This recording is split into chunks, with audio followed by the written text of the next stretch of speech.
જય સ્વામિનારાયણ ફ્રેન્ડ્સ, જો આપણું પાર્સલ આવી ગયું છે અને હું કરું છું સાથીઓ. અને ગમે તે વસ્તુ આવે તે આપણે સાથીઓ કરવી છે. અને વિડીયો ગમે તો લાઈક અને શેર કરી દેજો. અને આપણે હવે વધાવીશું. અને આપણે હવે આ પાર્સલનું ઇનબોક્સ કરવાનું છે. આ છે પીરિયડ પેન્ટી, XL થી 4XL સુધીમાં મળી જવાની છે. અને યુટ્યુબમાં આડી આવું તો શેર અને સબસ્ક્રાઈબ કરી દેજો. અને ફૂલ સ્ટોક છે, જોઈ શકો છો તમે.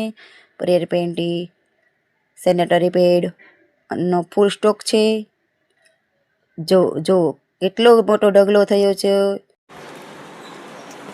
રીનાબેન, મારી વસ્તુ આવી ગઈ છે વસ્તુ તમારી આવી જાય. કેવી લાગી? તમારી વસ્તુ બહુ મસ્ત છે. આ ડાયપર હું તમારા વાપરું છું અને અમને બહુ જ ગમે છે. છોકરું પણ કમ્ફર્ટેબલ રહે છે ને લિંક નથી થતા. તો તમે પણ પ્લીઝ આવો, વિઝિટ કરો. તમને એડ્રેસ આ બેન આપે. 79 નંબર છે, સ્વામિનારાયણ નગર, કઠોદરા, સુરત.